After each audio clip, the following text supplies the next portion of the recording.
قرآن قرآن قرآن آسان درس قرآن الحمدللہ رب العالمین والصلاة والسلام علی خاتم النبیین اما بعد فاعوذ باللہ من الشیطان الرجیم بسم اللہ الرحمن الرحیم الصلاة والسلام علیکہ یا رسول اللہ وعلی آلک واصحابک یا حبیب اللہ الصلاة والسلام علیکہ یا نبی اللہ وعلی آلک واصحابک یا نور اللہ۔ مدنی چینل کے ناظرین، پروگرام آسان درس قرآن میں آپ کو خوش آمدید کہتے ہیں۔ اللہ رب العالمین ہم سب کو قرآن مجید فرقان حمید پڑھنے، سمجھنے اور قرآن پاک کی تعلیمات پر عمل پیرا ہونے کی ہمیں توفیق عطا فرمائے۔ ہمارے پیارے رسول صلی اللہ علیہ وآلہ وسلم کا فرمان عظمت علی شان گئے، زینوا مجالسکم بالصلاۃ علیہ فإن صلاتکم علیہ نور لکم یوم القیامہ۔ اپنی مجلسوں کو مجھ پر درود پڑھ کر آراستہ کرو، تمہارا مجھ پر درود پڑھنا قیامت کے دن تمہارے لیے نور ہوگا۔ صلو علی الحبیب صلی اللہ تعالی علی محمد صلی اللہ علیہ وآلہ وسلم۔ ناظرین اکرام، اس پروگرام میں بطور خاص آیات مبارکہ کا ترتیب سے درس جاری ہے۔ آج جس آیت مبارکہ سے ہم اس درس کا آغاز کریں گے، اس سے سابق یہود و نصارہ کی وہ برے عقائد جس میں یہود نے عزیر علیہ السلام کو اللہ کا بیٹا، نصارہ نے عیسیٰ علیہ السلام کو اللہ کا بیٹا کہنا شروع کیا، یعنی یہ کفریہ ان کے عقیدے اللہ نے بیان کی ہیں۔ اور اسی میں اللہ کے نزدیک جو مہینوں کی تعداد 12 ہیں اسے بیان فرمایا ہے۔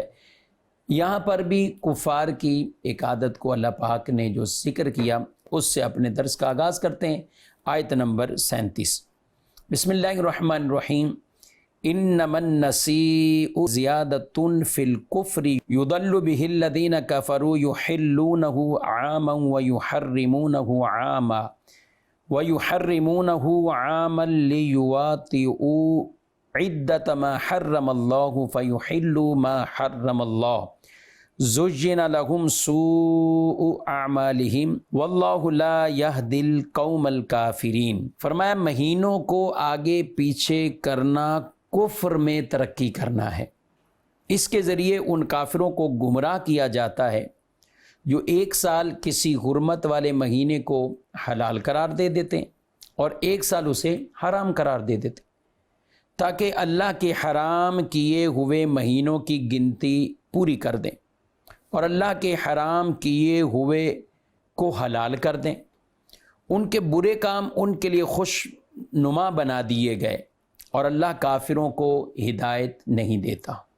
اس آیت مبارکہ میں نسی کا بیان ہوا، یعنی وقت کے مؤخر کرنے کو کہتے ہیں۔ مشرکین ایک عمل کرتے تھے کہ جو 4 مہینے حرمت والے تھے ان کو ان کی جگہ سے ہٹا دیتے تھے۔ مثلاً حرمت والے مہینے ذوالقعدہ، ذوالحجہ، محرم اور رجب۔ اب ان مہینوں میں اس وقت مشرکین بھی کوئی جنگ، لڑائی کچھ نہیں ہوتا تھا اور لوگوں کو امن و امان تھا، کیونکہ ان 3 مہینوں میں لوگ حج کے لیے اور رجب کے مہینے میں عمومی طور پر عمرے کے لیے نکلتے تھے۔ تو وہ سمجھتے تھے کہ یہ آسان ہے، لوگ سفر آسان سمجھتے تھے کہ یہ امن و امان والے مہینے۔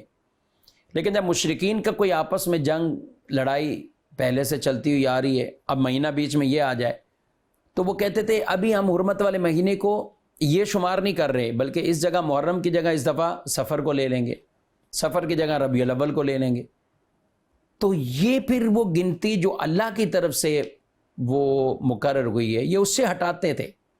تو یہاں اللہ پاک نے اسے بیان فرما دیا کہ یہ ان کا جو کرنا ہے یہ کفر میں ترقی کی وجہ سے۔ تو اللہ تعالیٰ نے اس کی ممانت فرما دی اور نبی پاک صلی اللہ علیہ وسلم نے حجۃ الوداع کے موقع پر اس کا اعلان فرما دیا کہ اب یہ نسی نہیں ہوگا۔ مطلب وقت کو آگے پیچھے کرنا، جو مہینہ جس طرح اللہ کی طرف سے مقرر ہے اب وہی ہوگا اور اس کے مطابق ہی ہوگا۔ یہ حرمت والے مہینے ہیں تو ان میں کوئی کسی طرح کی جنگ اور یہ معاملات نہیں ہوں گے۔ آگے اللہ تبارک و تعالیٰ نے ایمان والوں سے ارشاد فرمایا، یا ایھا الذین آمنوا ما لکم اذا قیل لکم انفروا فی سبیل اللہ اثاقلتم الی الارض ارضیتم بالحیاۃ الدنیا من الآخرہ فما متاع الحیاۃ الدنیا فی الآخرۃ الا قلیل۔ اللہ پاک فرماتا ہے، اے ایمان والو تمہیں کیا ہوا جب تم سے کہا جائے کہ اللہ کی راہ میں نکلو تو زمین کے ساتھ لگ جاتے ہو؟ کیا تم آخرت کی بجائے دنیا کی زندگی پر راضی ہو گئے؟ تو آخرت کے مقابلے میں دنیا کی زندگی کا ساز و سامان تو بہت تھوڑا ہے۔ ناظرین اکرام، اس آیت میں غزوہ تبوک کے حوالے سے ترغیب دلائی گئی۔ تبوک یہ ملک شام کے اطراف میں مدینہ منورہ سے کافی فاصلے پر تھا، یعنی اس کی اگر نارمل اس کا جو فاصلہ 900 کلومیٹر اس کے قریب قریب اس کا فاصلہ، اب ذرا اندازہ کریں، کیونکہ رسول اللہ صلی اللہ علیہ وسلم کو جب خبر لگی کہ شاہ روم اس نے لوگوں کو اور مختلف قبائل فوجیوں کو وہ ملا کر مسلمانوں پر حملہ کرنے کا ارادہ رکھتا، تو آقا صلی اللہ علیہ وسلم نے اس وقت نکلنے کا حکم دیا، جہاد کا حکم دیا۔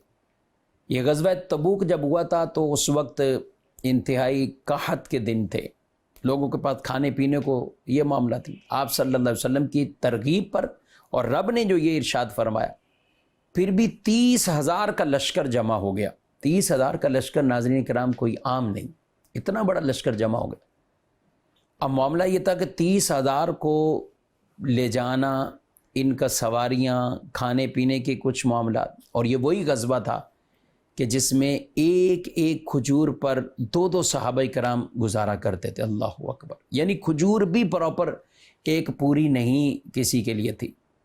سبحان اللہ، یہ صحابہ کرام کے وہ جذبات تھے۔ یہی وہ غزوہ تبوک جس میں صحابہ کرام نے بڑھ چڑھ کر اللہ کے رسول صلی اللہ علیہ وسلم کی ترغیب پر آپ کے سامنے مال پیش کیا۔ حضرت عثمان غنی رضی اللہ تعالیٰ عنہ 100، پھر 200، پھر 300 اونٹ، یہاں تک کہ کہا گیا کہ 10,000 صحابہ کرام کے لیے کھانے پینے سواری کا انتظام حضرت عثمان غنی رضی اللہ عنہ نے کیا۔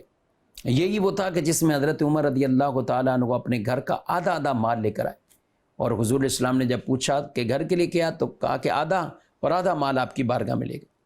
اور یہی وہ غزوہ جس میں حضرت صدیق اکبر رضی اللہ تعالیٰ عنہ اپنے گھر کا پورا مال لے کر آگے تھے، اور جب پوچھا گیا کہ گھر کے لیے کیا چھوڑا، تو اللہ اور اس کے رسول کافی۔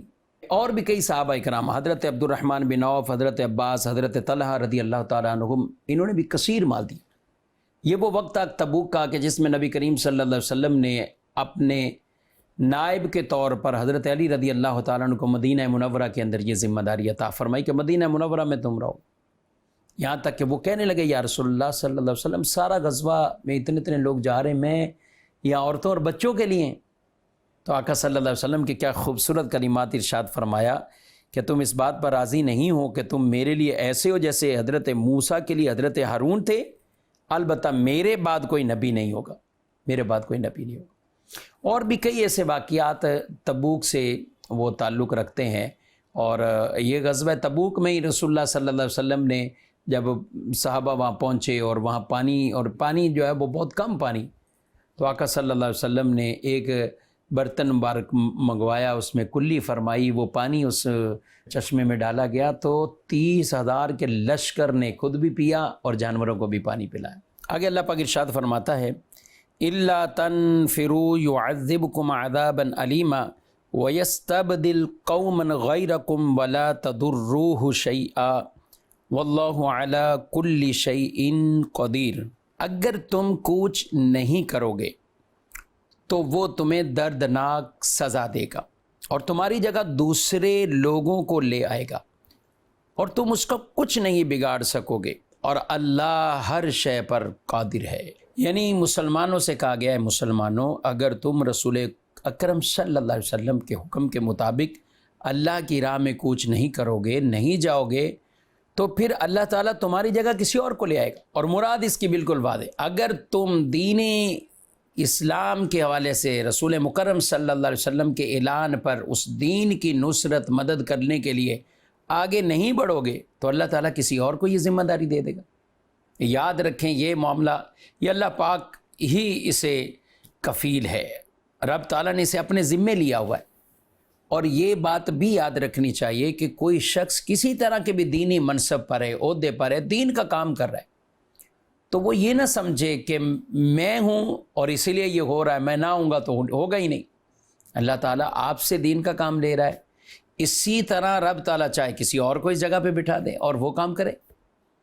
تو ہر دینی عالم، ہر مبلغ، ہر مفتی اور ہر ایک کے لیے جو بھی دینی منصب عہدہ کوئی بھی ہے، چاہے وہ علمی طور پر عہدہ منصب ہے یا کسی اور اعتبار سے، تو اسے محض اللہ کی عطا سمجھنا چاہیے اور نہ شکری کے کلمات نہ کہنے چاہیے، نہ اس طرف جانا چاہیے، اور اللہ کی خاص عطا سمجھ کر، سعادت سمجھ کر اس کام میں مشغول رہنا چاہیے۔ آگے اللہ پاک ارشاد فرماتا ہے إِلَّا تَنْصُرُوهُ فَقَدْ نَصَرَهُ اللَّهُ إِذْ أَخْرَجَهُ الَّذِينَ كَفَرُوا ثَانِيَ اثْنَيْنِ إِذْ هُمَا فِي الْغَارِ إِذْ يَقُولُ لِصَاحِبِهِ لَا تَحْزَنْ إِنَّ اللَّهَ مَعَنَا فَأَنزَلَ اللَّهُ سَكِينَتَهُ عَلَيْهِ وَأَيَّدَهُ بِجُنُودٍ لَّمْ تَرَوْهَا وَجَعَلَ كَلِمَةَ الَّذِينَ كَفَرُوا السُّفْلَىٰ وَكَلِمَةُ اللَّهِ الْعُلْيَا وَاللَّهُ عَزِيزٌ حَكِيمٌ۔ اگر تم اس نبی کی مدد نہیں کرو گے تو اللہ ان کی مدد فرما چکا جب کافروں نے انہیں ان کے وطن سے نکال دیا تھا، جبکہ یہ دو میں سے دوسرے تھے، جب دونوں غار میں تھے، جب یہ اپنے ساتھی سے فرما رہے تھے غم نہ کرو، بے شک اللہ ہمارے ساتھ ہے، تو اللہ نے اس پر اپنی تسکین نازل فرمائی اور ان لشکروں کے ساتھ اس کی مدد فرمائی جو تم نے نہ دیکھے، اور اس نے کافروں کی بات کو نیچے کر دیا، اور اللہ کی بات ہی بلند و بالا ہے، اور اللہ غالب حکمت والا ہے۔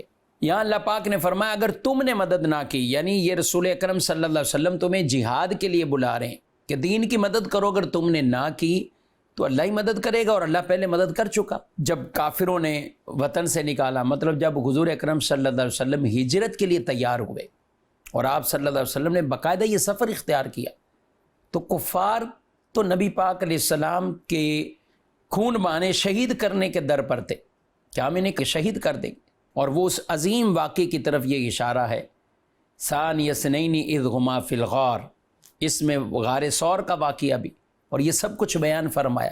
تو اللہ کے نبی صلی اللہ علیہ وآلہ وسلم اس سفر میں گئے، حضرت صدیق اکبر رضی اللہ تعالیٰ عنہ ساتھ ہے، کمال کی یہ محبت ہے، ان کا ایمانی جذبہ ہے، نبی پاک علیہ السلام سے عشق ہے کہ دشمن جب جان لینے پر ہیں تو یہ نبی اکرم صلی اللہ علیہ وسلم کو لے کر غار ثور پر اور حضور کو اپنے کندھوں پر سوار کریں۔ صدیق اکبر رضی اللہ تعالیٰ غار ثور تک پہنچے، پھر نبی پاک علیہ السلام سے پہلے غار کے اندر جائیں، صفائی کریں، سوراخوں کو کپڑے پاڑ پاڑ کر بند کریں، اور وہیں آپ صلی اللہ علیہ وسلم نے جو آرام فرمایا اور صدیق اکبر رضی اللہ تعالیٰ عنہ کو سانپ نے ڈھس لیا۔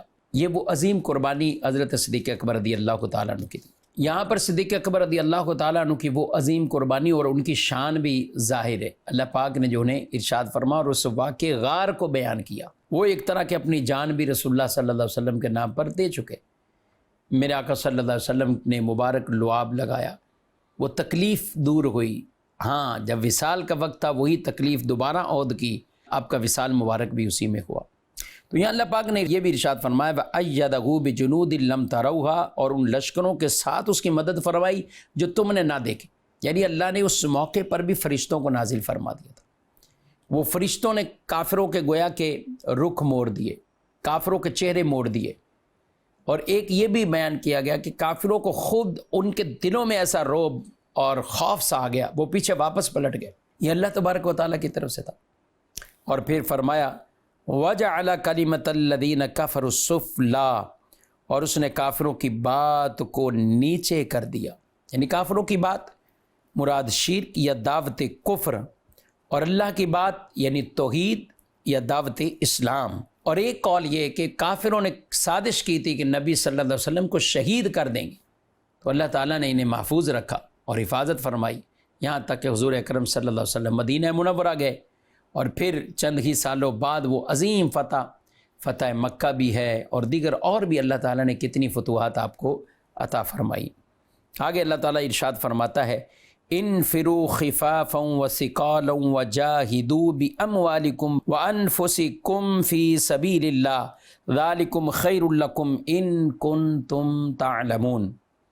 تم مشقت اور آسانی ہر حال میں کوچ کرو، ہر حال میں سفر کرو، اور اپنے مالوں اور اپنی جانوں کے ساتھ اللہ کے راستے میں جہاد کرو اگر تم جانو تو یہ تمہارے لیے بہتر ہے۔ اب یہاں جو حکم ارشاد فرمایا، چاہے تم اس حالت میں ہو کہ جہاد کرنا تم پر آسان ہے یا اس حالت میں کہ تم پر بھاری ہو۔ مفسرین کیا فرماتے ہیں کہ خفافاً اور ثقالاً، خفافاً اور ثقالاً کے بہت سے معنی، ایک معنی یہ بیان کیا گیا تمہارے لیے نکلنے میں آسانی ہو یا مشقت نکلو، اہل و عیال کم ہو یا زیادہ، اسلحہ کم ہو یا زیادہ، سوار ہو کر نکلو یا پیدل، جوان ہو یا بوڑھے، طاقتور ہو یا کمزور، بہادر ہو یا بزدل، صحت مند ہو یا مریض، خوشی سے نکلو یا ناخوشی سے، مالدار ہو یا فقیر، فارغ ہو یا کسی کام میں مصروف۔ تو خلاصہ یہ کہ کسی طرح کی بھی صورت اللہ کے نبی صلی اللہ علیہ وسلم نے جب تمہیں بلا لیا ہے تو اب نہ اس میں کوئی کسی طرح کا عذر ہو بلکہ اللہ کی راہ میں نکلو۔ یاد رکھیں ناظرین کرام، یہ جو آیت مبارکہ اور یہ جو حکم ہوا ہے تو صحابہ کرام علیہ مردوان نے پھر اپنی جان کے ساتھ، مال کے ساتھ یہ جہاد کی، یعنی جس کے پاس صحت بھی، تندرستی بھی، جان بھی ہے اور مال بھی ہے تو وہ جان اور مال دونوں کے ساتھ، جو صرف جان رکھتا ہے، صحت مند، تندرستی، لیکن مال نہیں ہے تو وہ جان کے ساتھ کرے گا۔ کچھ ایسے کہ مال ہے لیکن وہ خود کسی جسمانی عذر میں، معذوری میں، تو وہ مال کے ساتھ کرے گا۔ اس لیے اللہ کے نبی صلی اللہ علیہ وسلم نے اس بات کی بھی فضیلتیں ارشاد فرمائی، جو غازی تو جہاد میں جانے والے ان کو ثواب ہے، جو ان کے لیے سامان تیار کرتا ہے اسے بھی اللہ اتنا اجر دیتا ہے، ان کے گھر والوں کی خبر گیری کرتا ہے، ان پر خرچ کرتا ہے، اللہ انہیں بھی اس پر بھی ثواب عطا فرماتا ہے۔ اور ایسی کئی نیکی کے کام ہیں کہ آدمی خود طور پر بالفعل، عملی طور پر خود اس نے نہیں کیا اور اس پر وہ اس حالت میں فرض عین بھی نہیں ہے تو لیکن اس کام میں معاون اور مدد کے طور پہ ہمیں شامل ہونا چاہیے۔ بعد مال خرچ کر سکتے ہیں تو مال خرچ کرتے رہیں، دین کے لیے مال بھی کی بھی قربانی دیتے رہنا چاہیے۔ حضرت ابو طلحہ رضی اللہ تعالیٰ عنہ ایک مرتبہ آپ جب قرآن پڑھ رہے تو یہی آیت مبارکہ پہ پہنچے کہ آسان ہو یا مشقت نکلو جہاد میں، تو آپ نے اپنے بیٹوں سے کہا کہ میرے لیے سامان تیار کرو۔ انہوں نے کہا کہ اللہ پر رحم کرے، رسول اللہ صلی اللہ علیہ وسلم کے ساتھ آپ جہاد میں شامل رہے، حضور دنیا سے پردہ فرما گئے، صدیق اکبر رضی اللہ تعالیٰ عنہ کے دور میں آپ شامل رہے، وہ پردہ فرما گئے، حضرت عمر رضی اللہ تعالیٰ عنہ کے دور میں آپ شامل رہے، وہ پردہ فرما گئے کہ اب ہم کافی ہیں، ہم جائیں گے، تو آپ فرمانے لگے نہیں میرے لیے سامان جہاد تیار کرو۔ یہاں تک کہ آپ کے لیے جب سامان جہاد تیار کیا گیا اور آپ ایک سمندری جنگ میں اور اس جہاد میں آپ شریک ہوئے، اور کہا کہ وہ پانی میں چکے تھے تو کئی دن یعنی 7 دن آپ کی تدفین نہ ہو سکی، پھر جا کر ایک جزیرہ ملا جہاں پر آپ کی تدفین کا یہ سلسلہ ہوا، 7 دن تک آپ کا جسم مبارک صحیح سلامت رہا۔ سبحان اللہ، یہ حضرت ابو طلحہ رضی اللہ تعالیٰ عنہ۔ تو اللہ پاک نے یہاں ارشاد فرمایا آسان ہو یا مشکل، تم اس کے لیے اللہ کی راہ میں اپنی جان اور مال کے ساتھ نکلو، یہ تمہارے لیے بہتر ہے اگر تم جانو۔ آگے فرمایا لو کان عرضا قریبا وسفرا قاصدا لاتبعوک ولكن بعدت عليهم الشقة وسيحلفون بالله لو استطعنا لخرجنا معكم يهلكون أنفسهم والله يعلم إنهم لكاذبون۔ ترجمہ، اگر آسانی سے ملنے والا مال ہوتا اور درمیانہ سفر ہوتا تو وہ ضرور تمہارے پیچھے چلتے، لیکن مشقت والا سفر ان پر بہت دور پڑ گیا، اور اب اللہ کی قسم کھائیں گے کہ ہمیں طاقت ہوتی تو ہم ضرور نکلتے، آپ کے ساتھ ضرور نکلتے۔ یہ اپنے آپ کو ہلاک کر رہے ہیں اور اللہ جانتا ہے یہ بے شک یہ جھوٹے ہیں۔ اب یہاں اللہ پاک نے ارشاد فرمایا کہ یہ جہاد میں جانا، یعنی کئی لوگ تھے اور ان میں منافقین بھی تھے جو نہیں گئے تبوک کے موقع پر، تو اللہ تعالیٰ نے فرمایا اگر قریب کا کوئی سفر ہوتا اور جہاد کو کہ ایسا ہوتا کہ جہاں غنیمت کا مال ملنا ہے تو انہوں نے سب نے جانا تھا، کیونکہ سب کو غنیمت کا مال تقسیم ہوتا تھا، تو یہ جاتے، یہ لالچ میں چلے جاتے، لیکن سفر دور کا تھا، مشقت والا تھا، اور اب قسمیں کھا رہے ہیں کہ ہمارے پاس طاقت نہیں، یہ اللہ نے پہلے سے خبر دے دی اپنے محبوب صلی اللہ علیہ وسلم کو. یہ اب قسمیں کھا کر آپ کے پاس آئیں گے کہ اگر ہمیں طاقت ہوتی تو ہم ضرور نکلتے, لیکن طاقت ہی نہیں تھی, اس لیے ہم استطاعت نہیں ہے, اس لیے ہم نہیں جا سکے. تو اللہ نے فرمایا یہ جھوٹے ہیں, یہ جھوٹے. یہ منافقین کی حالت کو بیان فرمایا, کیونکہ وہ مال جہاں تھا تو وہاں آ گئے, کیونکہ وہ جہاد کو اللہ کا فرض واجب یہ سمجھ کر نہیں بلکہ مال کے حصول کے لیے جاتے تھے. اور یہاں اللہ پاک نے ان کی مذمتوں کو بیان کیا اور جھوٹی قسموں کے حوالے سے بھی بیان فرمایا کہ وہ جھوٹی قسم کھائیں گے. اگلی آیت میں فرمایا عفا اللہ عنک لما اذنت لهم حتى يتبين لك الذين صدقوا وتعلم الكاذبين. اور اللہ تمہیں معاف کرے, آپ نے انہیں اجازت کیوں دے دی جب تک آپ کے سامنے سچے لوگ ظاہر نہ ہو جاتے اور آپ جھوٹوں کو نہ جان لیتے. یہاں اللہ تبارک و تعالیٰ نے ارشاد فرمایا عفا اللہ عنک, اللہ تمہیں معاف کرے, اللہ رب العالمین وہ تمہیں معاف کریں, درگزر فرمائے. آپ نے کیوں اجازت دی انہیں؟ یعنی آپ سے اجازت جو مانگنے والے تھے, تو آپ اجازت نہ دیتے تاکہ جھوٹے اور سچے یہ ان کے درمیان فرق ہو جاتا, پتہ چل جاتا اس میں کون سچا اور کون جھوٹا. یہ بھی بڑا ایک پیارا کلام کہ اللہ پاک پہلے فرما رہا ہے عفا اللہ عنک, اللہ آپ کو معاف کرے, اللہ تمہیں معاف کرے. یعنی یہ ایک سامنے والے کی تعظیم توقیر کو ظاہر کرنے کے لیے اللہ نے ڈائریکٹ یہ نہیں فرمایا کہ محبوب کیوں اجازت دے دی, بلکہ یہاں یہ ارشاد فرمایا اللہ تمہیں معاف کرے. اجازت کیوں دی؟ نہ دیتے اجازت یہاں تک کہ واضح ہوتا کون سچا اور کون جھوٹا. تو بہرحال یہ غزوہ تبوک کے پس منظر میں یہ آیات مبارکہ ہیں اور ان پہ بیان کیا, اور اللہ نے اپنے محبوب صلی اللہ علیہ وسلم کو جو آپ کا اجازت دینا تھا پہلے ہی فرما دیا اللہ آپ کو معاف کرے. اور آپ صلی اللہ علیہ وسلم نے پھر جو اجازت دی تھی آگے کچھ اور بھی فرمایا کہ جہاد اور ایسے موقع پر جو اجازت لیتے چھٹی مانگے, کون ہے جو مانگتا ہے اور کون ہے جو نہیں مانگتا, ان کے بھی کچھ احوال ذکر کیے ہیں. اللہ تعالی ہم سب کو قرآن پاک پڑھنے, سمجھنے اور عمل پیرا ہونے کی توفیق عطا فرمائے. پروگرام کا وقت اپنے اختتام کو پہنچا ہے, تو انشاءاللہ اسی پس منظر کے ساتھ آئندہ درس قرآن کے اندر مزید یہاں سے آگے بیان کریں گے. اللہ تعالیٰ نور قرآن سے میرے اور آپ کے سینوں کو روشن منور فرمائے. آمین بجاہ النبی الامین صلی اللہ علیہ وسلم. قرآن